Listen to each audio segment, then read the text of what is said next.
Email us and we will add you to our constant contact list as well as our newsletter. This year, we embrace getting outdoors and taking a walk in the woods. This is where we encounter nature and all things stone. Stone walls, cellar holes, outbuildings, altars, sacred stones, and cairns of all shapes and sizes. We start to imagine the many generations of people who inhabited this land, its uses, and how it has changed with time. A popular sentiment is sermons in stone, the stories they tell us. Tonight's speaker, James Gage, who along with Mary Gage, his mother and fellow researcher, has spent years researching the over 1,500 stone structures found in Hopkinton.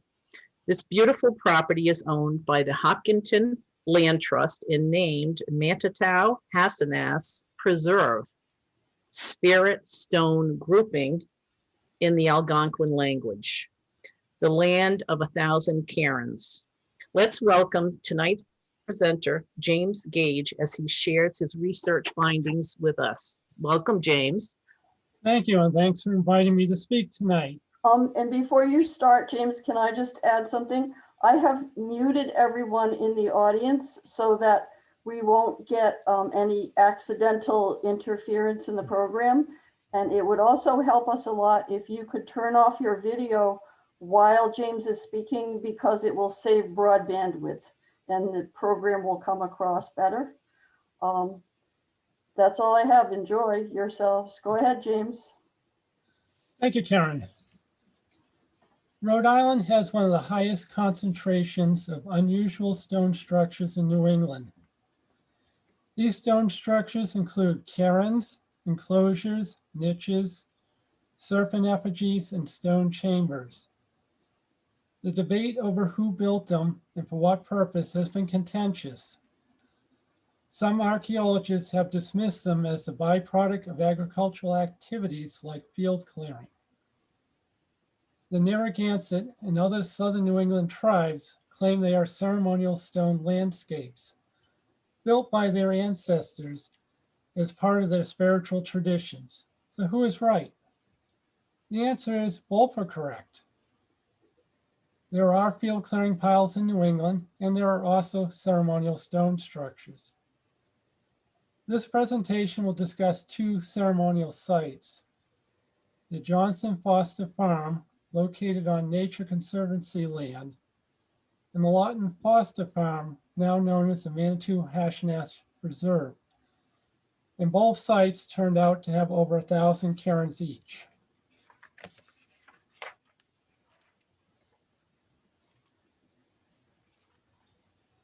In 2013, we became involved in a project to research and document these unusual stone structures on 3 rocky farms in Hopkinton, Rhode Island.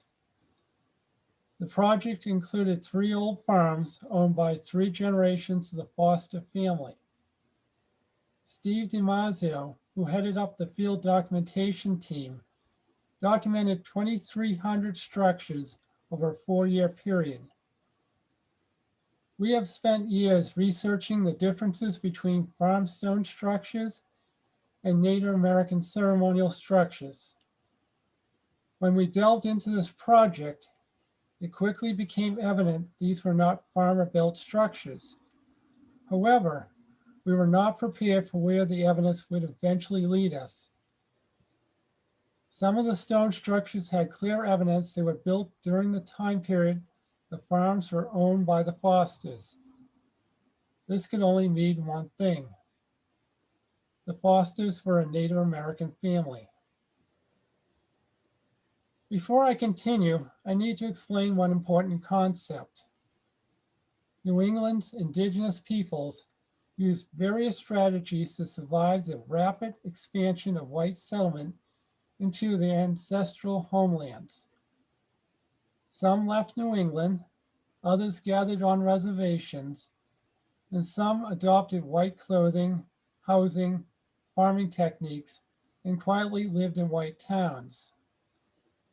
Those who adopted the outward appearances of white society listed themselves as white in the historical records and hid their native identity to protect their families from racism. They were very hard to identify because of this. One of the few clues left behind are the ceremonial stone structures on their farms. It is our theory that the 3 generations of Fosters who farmed whose farms are shown on this map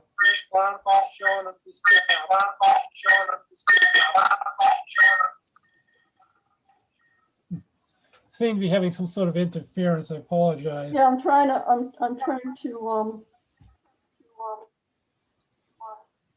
trying to get that out of there right now.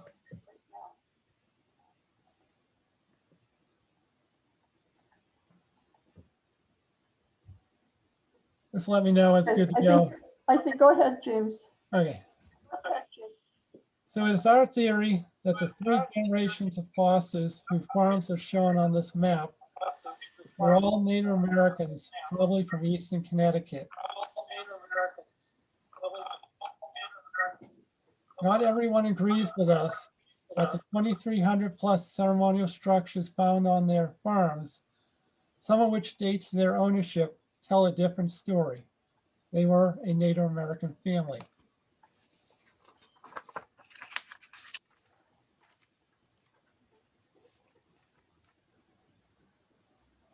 Jonathan Foster and his wife Patience were the 2nd generation of Fosters. They ran a 50-acre farm from 1818 to 1869. Both are buried in a family plot on the land that meant so much to them.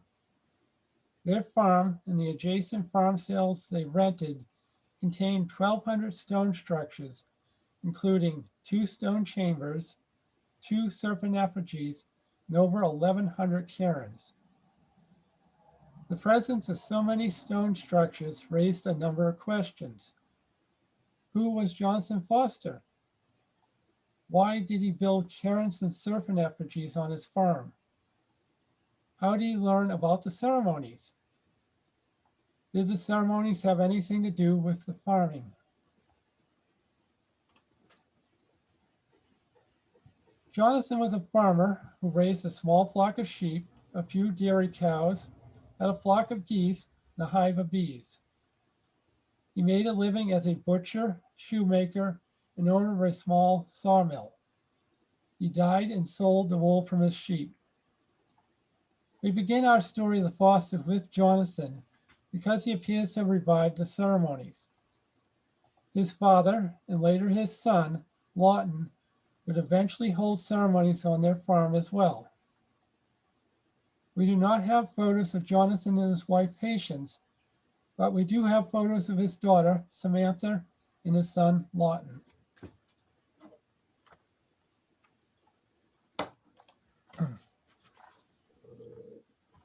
All that remains of Jonathan and Patience's house is a double house cellar with the fallen stones of a center chimney between them.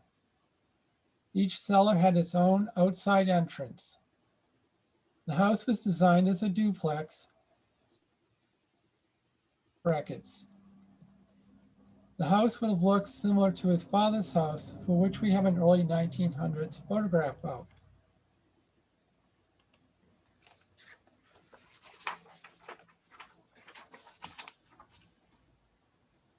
Jonathan, like his father, lived in a house that looked the same as his white neighbors. His father, Lawton Foster the elder, had a 2-story colonial center chimney house. For all intents and purposes, Jonathan was a common citizen of his time period. What set him apart are the cairns on his farm.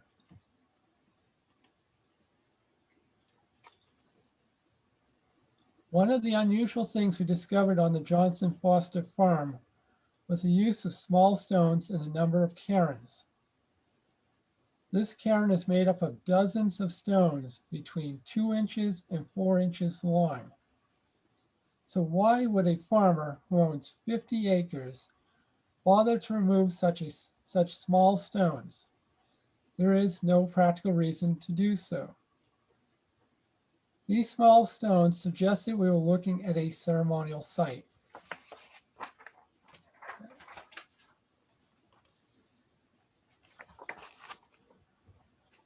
The cairn in the top photo contains the earliest version of the open-end, closed-end cairn design known to us. This design is local to southern Rhode Island and is of interest. It has a short vertical wall on the end with a large mound of stones.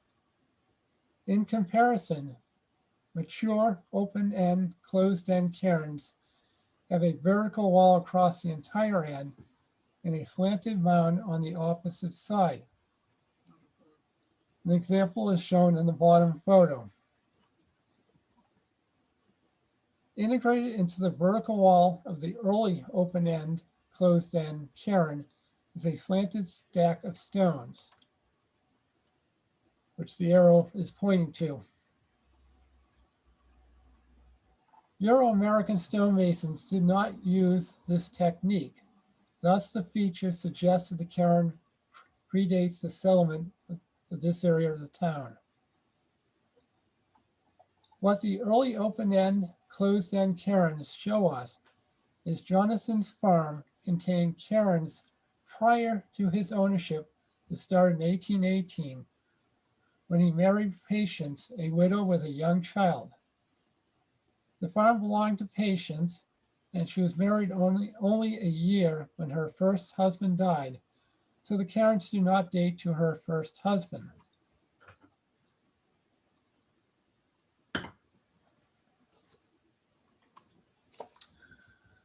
So how do we know Jonason built his own ceremonial site? For that, we go back to the open-end, closed-end cairn. In the photo on the left is another pre-settlement open-end, closed-end cairn. In the photo on the right is a cairn with similar attributes built during Jonason's era. Both cairns have tall, large end boulders. Both cairns have recessed vertical walls. Where they differ is in the wall construction. The older version has the slanted stone stack construction, and the newer version has 1/2 construction method, where the top stone is placed over the joint formed by the two lower abutting stones. This is a Euro-American method that's still used today. So with these two cairns, it can be seen how Jonason was aware of the earlier cairn whose style he imitated.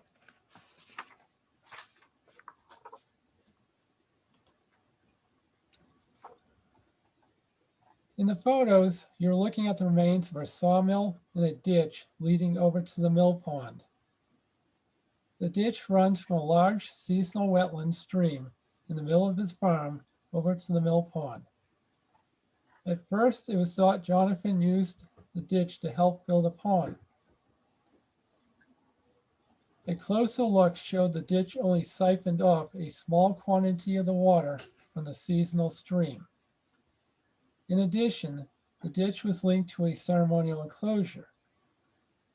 The evidence indicates Jonason created a rainwater ceremony, which he integrated into his mill operation. For millennia, Native Americans held rain ceremonies. Over time, the Rain Ceremony Association changed, and by the historic period, it was associated with agriculture. This gives us insight into why Native Americans integrated ceremonial sites into their farms. They believed if they did not hold ceremonies and make offerings to the spirits, such as the rain spirit, there would be negative consequences. The spirit would cause a drought or flood. Spirits ruled their world, including their daily activities.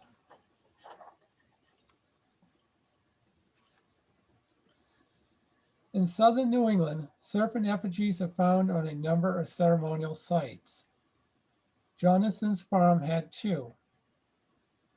The first serpent was a simple effigy created by lining stones up on the ground in a serpentine line with two flat stones stacked on the end for a head. This serpent is attached to a stone wall bordering a pasture. A section of the wall has a special feature, overhanging capstones, which are shown in the photo on the right. This is a European design used to deter sheep from jumping over the wall. So this dates the serpent to Jonathan's ownership of the farm.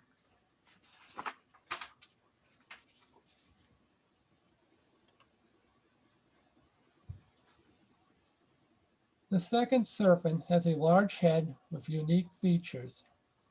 The head is 4.5 feet high by 11.5 feet long. On one side is an elongated stone that partially extends outward. It forms a flicking tongue. A large white quartz stone forms the eye. On the opposite side is a niche that was built into the bottom. Next to it is a rock stack creating a stone plate offering feature. And above the plate is an opening from side to side, a spirit portal. Attached to the head is a serpentine line of stones, one stone high, about 25 feet long.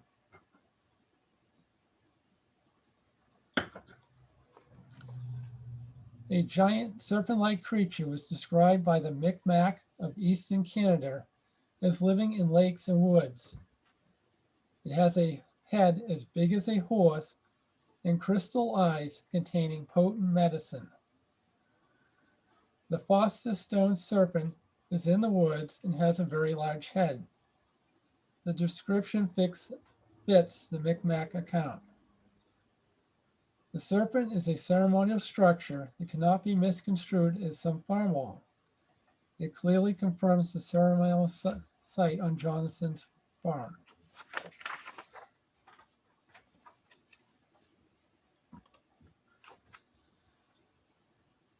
During the past several years, we have found 6 serpent effigies on local farms in the Hopkinton, Rhode Island area. 4 were found on the Foster sites. 2 more were found on farm sites close by. Pondering what serpents were doing on farms, Mary asked me to go online and type in the terms serpents in agriculture. By now, I've learned that what appears to be her crazy ideas are instead significant insights. A number of sources from coast to coast showed serpents were associated with bringing rain. Each tribe had its own story, but the core belief was always the same. Some tribes associated serpents with bringing seeds in addition to rain. On the screen is a photo of the Burger figurine excavated near the Cairns Mounds in southern Illinois. A woman kneels on top of a serpent holding a hoe. The serpent's tail ends with gourds. So here we have hard evidence confirming Indian accounts of serpents associated with agriculture. The figurine is elite, refined object that had sacred significance. It elevated a woman to a high status equal to the serpent, that of a Manitou. Manitou is a spirit god. Digging further, Mary found that Cato, who originated in northwest Louisiana, eastern Texas, and southern Arkansas, had amongst their legends a snake woman who gives the people seeds. The story correlates with the Burger figurine from an earlier period. In both the figurine and the story, a woman is associated with a snake and seeds.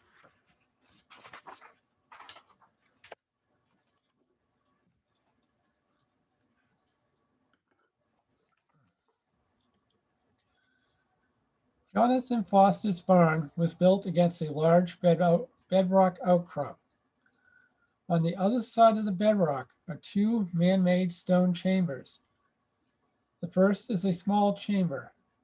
You have to crawl in on your hands and knees, and you can just barely sit up inside of it. It's about 40 feet from the large chamber. The large chamber is walk-in height and utilizes the bedrock for its side walls. The back wall has dry masonry construction. So the question, is it a root cellar? Well, the barn has a large root cellar built into it to store root crops for animal feed. The house had 2 large underground cellars used to store food for the family. So the barn and house root cellars show the Fosters had ample food storage without the need for an external root cellar. So the large stone chamber is not a root cellar.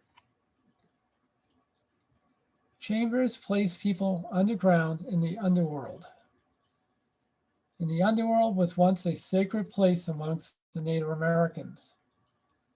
Indian accounts from across the United States reveal the underworld was associated with giving people seeds, bison, and was even the place where people came from.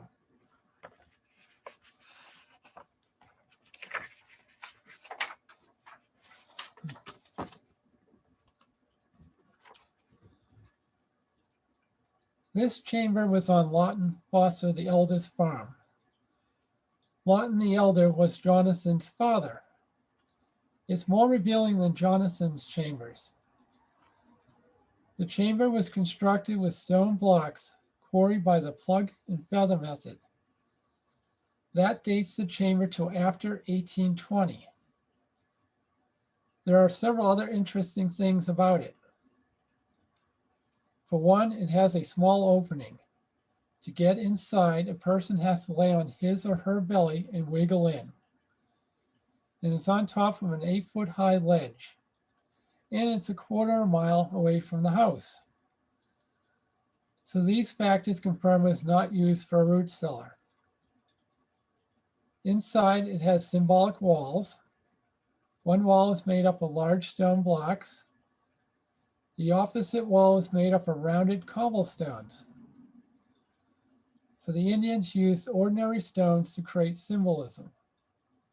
And the entry faces towards the winter solstice sunrise. So this tells us Jonathan's father held a winter ceremony.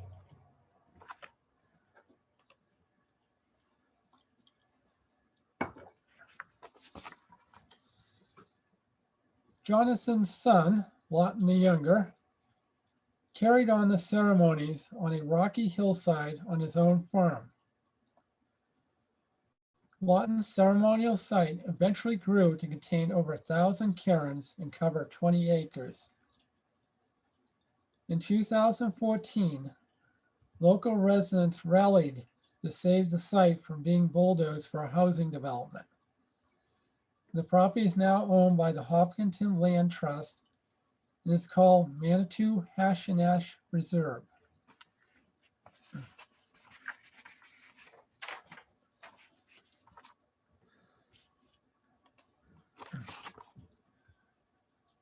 A good indicator that a cairn site is not field clearing is the presence of other types of structures like chambers, enclosures, standing stones, and niches.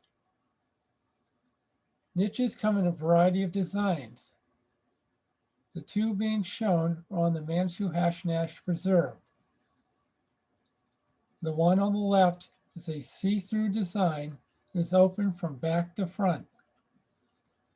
The one on the right is a boxed-in design that's closed on 3 sides.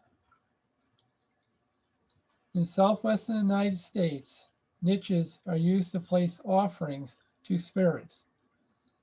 That allows us to extrapolate and show they had the same purpose at cairn sites here in the Northeast. However, since no artifacts have been found in them, it is thought perishable offerings, such as tobacco, were used.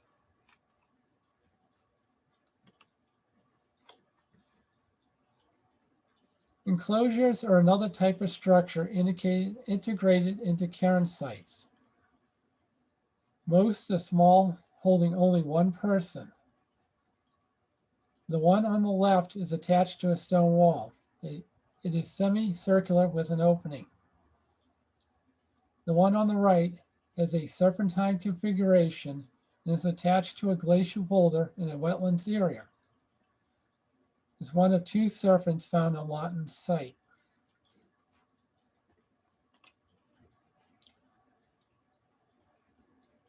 In the Great Lakes region, Indian healers used a shaken tent as an enclosure.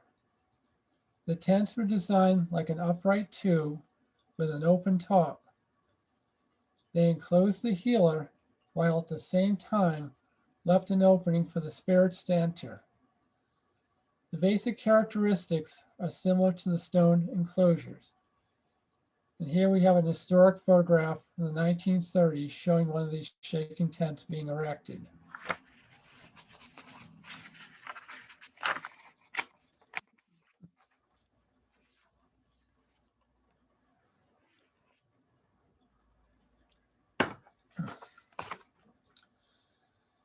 The illustration shows how they functioned. The spirits entered the shaken tent from the top. Once inside, the spirits interacted with the healer. Enclosures created a designated place that is respected by the person and spirits involved. They separated the person and spirits from the outside world. In the case of the serpent enclosure, it is possible the person who interacts with the serpent spirit became the serpent. That is, the serpent commingles with the person, taking on the human form while remaining a serpent. It is commonly done in the Southwest and therefore likely took place here in the Northeast.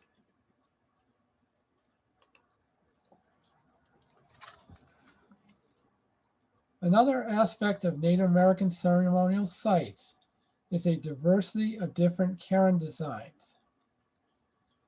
By diversity, we mean the cairns have different sizes, shapes, and configurations. All of the examples presented are from the Manitou-Hashnash Preserve. In this example, the cairn is built on top of a flat base stone and attached to the side of a second boulder. It has vertical walls and is about the height of a person. It is made up of hundreds of stones. So let's compare it to the cairns on the next slide.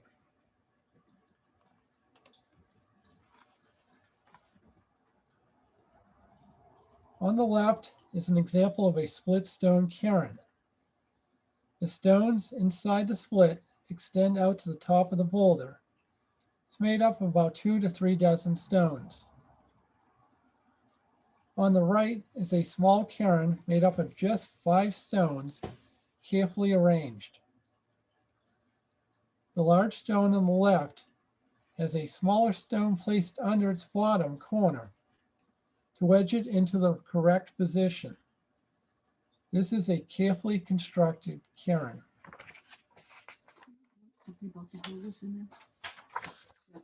If anybody is curious about these rollers you're seeing that are painted white and orange in the photographs we've been showing, these are what we call photographic scales. They allow us to get a sense for the size of the structure.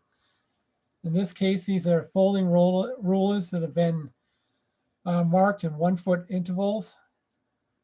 And this is something that Steve DiMaggio came up with, and it's been a great invention that other researchers have copied.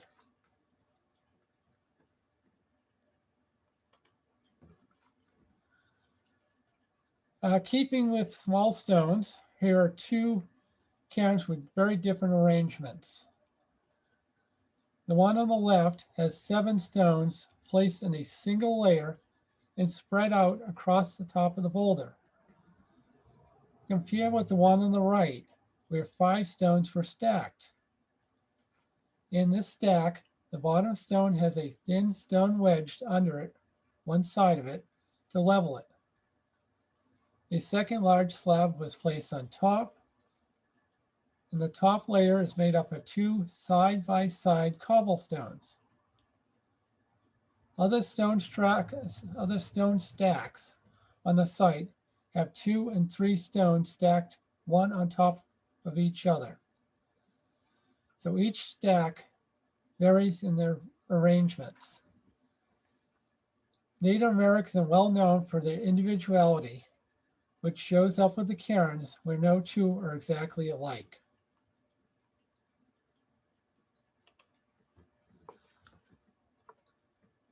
This cairn has 3 triangles that were used symbolically. One leans against the front and 2 are placed at the side. The smaller one almost hidden underneath the larger triangle. That's indicated by the middle white arrow. The arrangement of the triangles is a good example of symbolic use of shapes.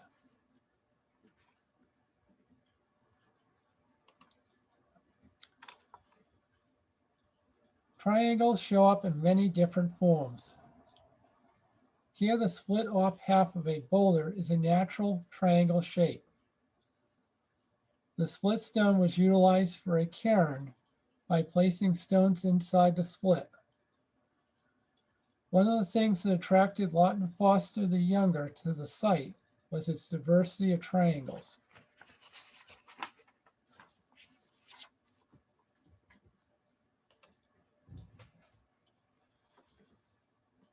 The cairn you are looking at is circular in shape and is enclosed by a vertical wall.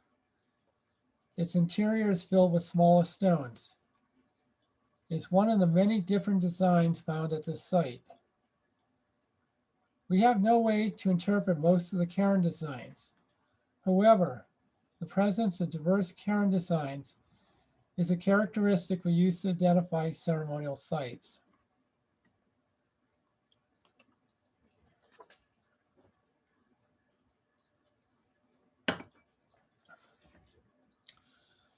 On Lawton's site, open-end, closed-end cairns were used primarily as community cairns intended to be large in size.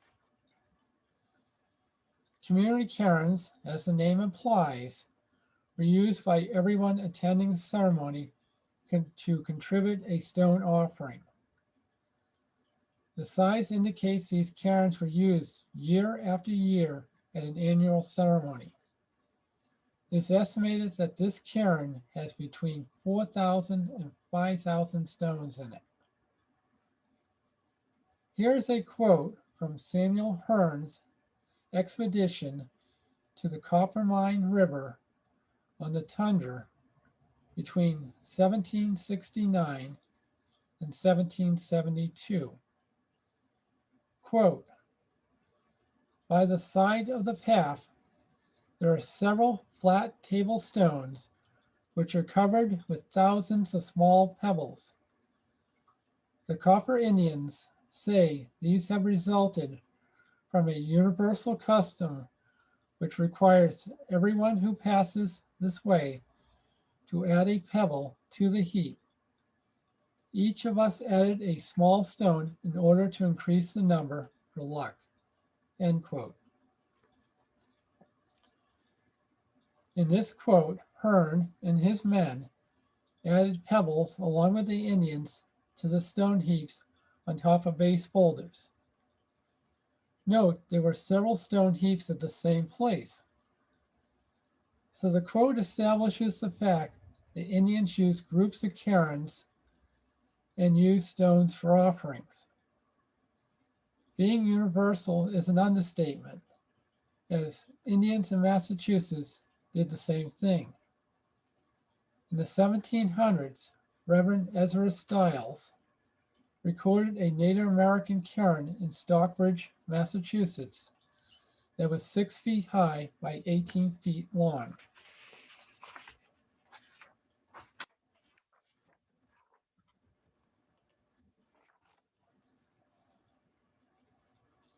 Lawton, like his father, integrated serpents into his ceremonies.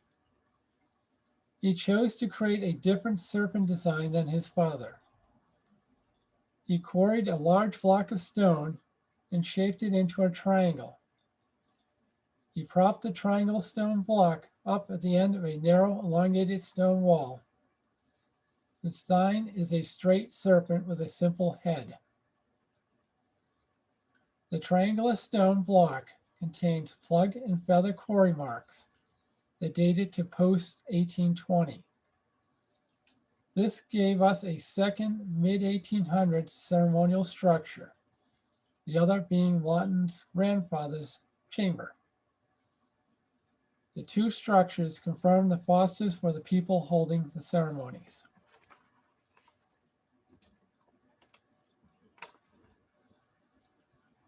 Land of 1,000 Cairns is a study in its entirety. It shows Jonathan Foster's farm with its standard building foundations, a house, barn, privy, and his rocky pastures, including sheep walls, coexisted with ceremonial cairns, niches, enclosures, chambers, and serpent effigies. Ceremonial structures with plug and feather quarried stones and ceremonial features like the serpent attached to the sheepwall demonstrated they were built in the 1800s. These ceremonies were contemporary with the farming activities. Between Jonathan's and Lawton's farms, we have definitive proof these 1800 farmers were the ones who created and held ceremonies. Digging into Native American accounts of serpent-related ceremonies uncovered their purpose. Ceremonies were needed to communicate and make offerings to the spirits for the benefit of the farms and thus the people. By putting utilitarian and ceremonial structures in context, reveals the forgotten cultural landscape.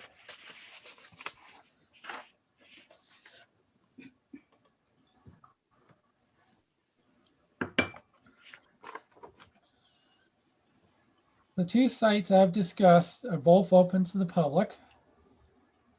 The area of Lawton Foster's farm, now called Manitou-Hashinash Reserve, is owned by the Hopkinton Land Trust.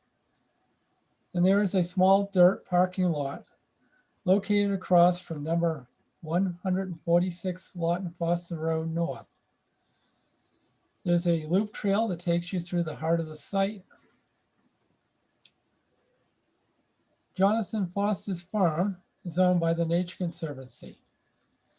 It is part of the Hoxie Reserve, and the parking lot is off of Route 3 near the junction with Kenosha Road. I recommend downloading the trail map. The farm is indicated on their map by the designation Colonial Foundations. Southern New England has hundreds of Native American stone structure sites, so do not be surprised to find one on your local conservation land.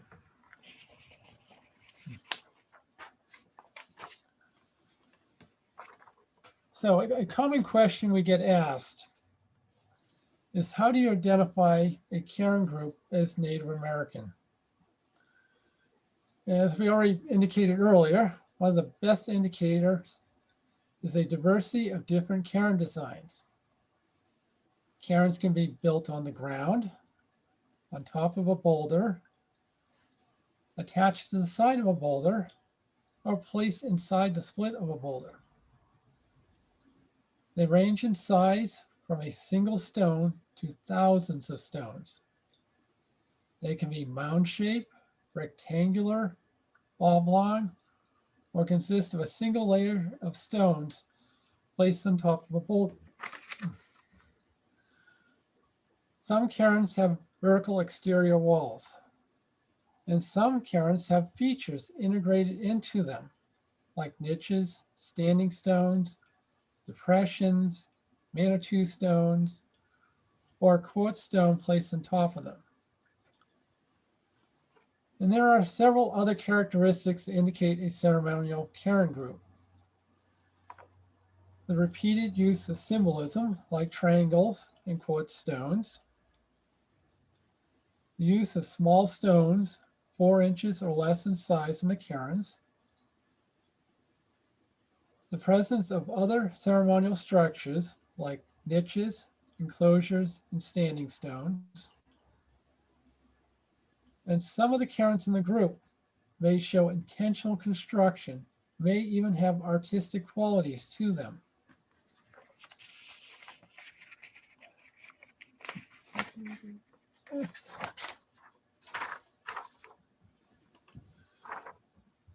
So before I conclude this presentation and open it up to questions, I want to share one final thought. The study of Native American ceremonial stone structures has evolved over the past 40 years into a legitimate field of scientific research.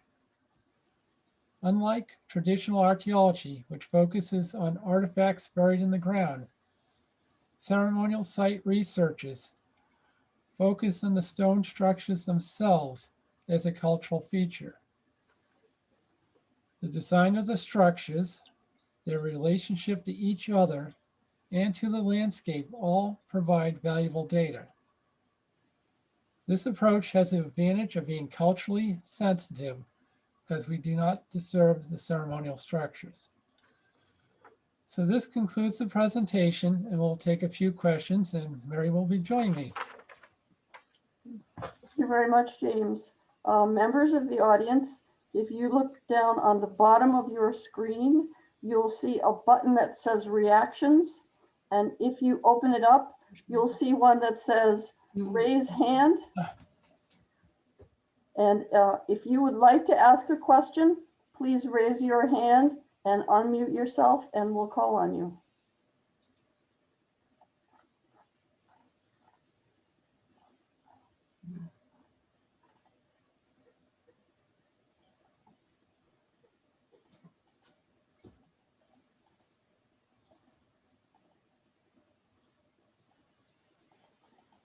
I don't see any questions yet. Nobody has a question? I have a question. Um, I don't know how to raise it. How do I raise my hand? who is speaking? That's Mary. Oh, Mary, can you unmute? Yeah, you're unmuted. You can turn your video on too if you want.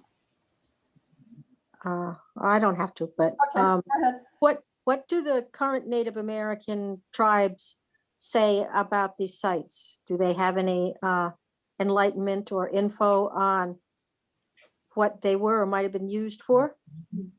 Have any info about it? Yes, Or- we've had the opportunity to work with both members of the Narragansett tribe and the Mohegan tribe, which are both in southern New England. And they are actively working to preserve these sites as part of their own cultural heritage. They tell us they have oral traditions of these, but they're reluctant to share them, understandably, because of, been so much disrespect for their culture. But they have given us the opportunity to come out with them and walk with them on some of the sites. And for them, these sites are very profoundly spiritual. They sense the spirits and they sense the sacredness there that we as whites can't truly appreciate because we're not part of their culture. And one thing they have told us, they've been very appreciative of the white people who are actually trying to preserve these places, because they said they don't have all the resources to preserve the hundreds of sites here in New England. So they encourage us to convey the message to other people that if you find one of these sites on your property or on conservation land, they simply ask that we be good stewards of them, that we're welcome to visit, just please don't move the stones, don't add stones, don't dig into them, don't metal detect. Sort of treat them as your own, church or a synagogue. It's a place, it's a sacred place.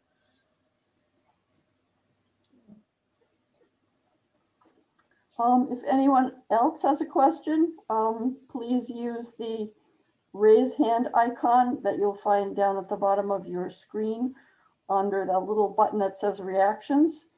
So let us to let us know that you have a question. Steve DeMarzo has a question. Could you unmute yourself, Steve? I have a question. Go ahead. Okay, How do you know that those constructions were made by the Lawton Fosters and were not there 100 years earlier or 200 years before? That's an excellent question, and one that's being actively investigated. We know some of the structures definitely date to the Fosters. We do suspect that some of the structures predate the Fosters and likely predate active settlement in the area before the farms were being formed. There's a current project being carried out by NERA, the New England Early Antiquities Research Association, to conduct OSL dating on the structures by removing soil samples from underneath the structures. That way we don't disturb them. And this OSL, optical stimulated luminescence, evaluates the last time the soil was exposed to sunlight. It's been used very successfully in other parts of the country, and it's being field tested here in New England on a number of sites in Rhode Island, Connecticut, and New Hampshire. And unfortunately, it takes about a year for the lab to process the samples and get back. So we're all sort of waiting to hear the results of these, which will hopefully be published. And that'll give us a better understanding as to dating on these structures. Thank you. I think Steve DeMarzo still has a question. basically, I just have a comment. In the 11 years that I've been working with James and Mary Gage, I am honored and humbled to be working with two great historians. And I say that because they have taken all of the information that I have garnered from the field concerning these thousands. There's now over 11,000 structures that have been documented, and that information sent to them for their analysis. And in that time span, they have wonderfully and professionally and with their expertise have filed site reports with the state of Rhode Island in different areas that we have been in, with the state of Connecticut, with the state archaeologists. So I'm blessed and proud to be working with them, because I know that they'll handle this information respectfully, honorably, and the information is also sent to the native tribes for their, information and for their filing. And we will continue to work together for as long as I have my health, and I'm grateful to them. Thank you. Thank you. I want to thank Steve for over 10 years of hard field work. He goes out virtually every single week, spends 4 to 6 hours in the field, carefully brushing off the leaves and dirt, photographing them, taking measurements, GPS positions, and then coming home after he's exhausted and reporting all of that information to us. Like he said, he's over 11,000 structures, which is an extraordinary accomplishment, and has given us a tremendous insight into these sites. I know the native tribes are very appreciative of all the work he's done as well. And we're very thankful to the states of both Rhode Island and Connecticut for allowing us to file formal site reports with them. So these sites are on file for future researchers and also for historic preservation purposes. So if the highway gets, the state wants to put a new highway in, or a ramp or a bridge someplace, they can consult these files and know that there may be something they need to investigate, or possibly move the location of the highway and avoid impacting this. So we thank him for his hard work. Lisa has a question. Yes, I do. Mary, has this been a lifelong passion of yours? No, No? no. No? I stumbled across a few stone piles that I did not look like farmer. And I brought the information to James, who was then in college. Oh, In college, he had bought the book Manitou, written back in 1989. mm-hmm. This was in the 1990s, by the way. Yep. Be careful what you wish for. 'Cause after reading it, all he wanted to do was see a Native American stone cairn. So we got together when he came home from college, Oh, and the rest is history. isn't that great? The book didn't answer our, as we moved through time, the book didn't answer our questions. It really focused on a lot of the astronomical part of it. We were finding cairns with designs, and each site had similar designs that didn't make sense that they were farmer, because they're very, very specific. And so that led to a classification and has led to Land of a Thousand Cairns. Oh, I think it's wonderful. Something that you both enjoy. It's great. Just to clarify one thing, this presentation focused on, historic era ceremonial sites. A number of these sites do date back to well before the white settlement of New England. Something we didn't really have an opportunity to cover here. The oldest cairn here in New England is about 900 years old. It was excavated back in the 80s. Mm-hmm. Freetown, Massachusetts. The cairn produced two deposits of charcoal in the middle of it, which were sent to the lab for C14 dating, which gave them two dates about 100 years apart. Mm-hmm. It also had about 120 pieces of red ochre. Red ochre is a very sacred substance to Native peoples. Most people know of it from the red paint burials up in Maine. It was used in burial ceremonialism. It was also used for paints during ceremonies. And so this very much confirmed that the Native Americans were building cairns, 900,000 years ago. I'll jump in. The cairn that was dated was part of a group of 110 cairns. It was not a single cairn. And in Freetown, Mass is on southern Massachusetts, southeastern Massachusetts, over, north of Rhode Island. It would. Thank you. Wendy's sister has a question. Could you unmute yourself? Yeah, I was, does the religion of these individuals or families play at all? Did it make a difference on what, were they Quakers? Did that have any, That's a good question. There's a lot of genealogy work's being done down there, both by us and by Rick Prescott with the Hopkinton Historical Society. And one thing we don't have a good handle on is what church they belong to. And Hopkinton was well known for being religiously tolerant. There were Quakers, there were Baptists, and a number of other, Christian communities there. And unfortunately, almost none of the records we have indicate their religious affiliation or which church they may have belonged to. We do know from research into other Native American families in southern New England during the historic period, it was not uncommon for Native peoples to both belong to a Christian church and also continue their traditional beliefs. They didn't see a big difference between, there wasn't that divide the Christians have.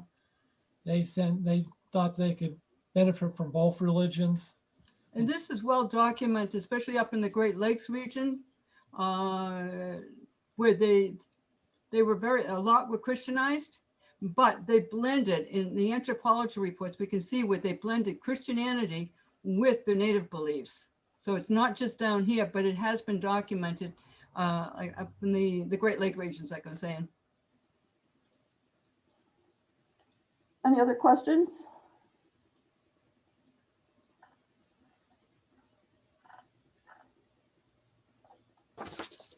I don't see any other hands.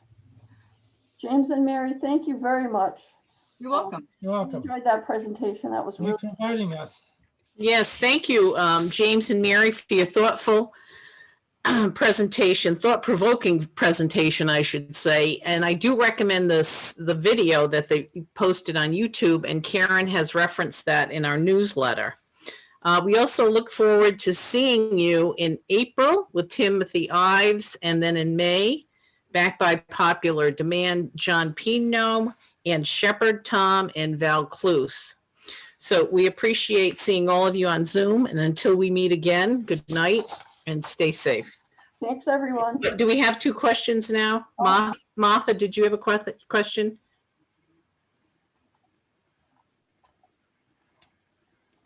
I think she was just putting her thumbs up. Oh, okay. If anybody has questions after this, you can feel free to. Oh, okay, one's a clap. I see. Okay, I got it. All right. Good. Great. Thank you. Yes, so we can clap for you. I'm going to put a clap. Okay. Thanks so much. Thank you. Thank you. Good night. Thank you, thank you. Good night. Good night. Good night, everyone. Good night. Good night.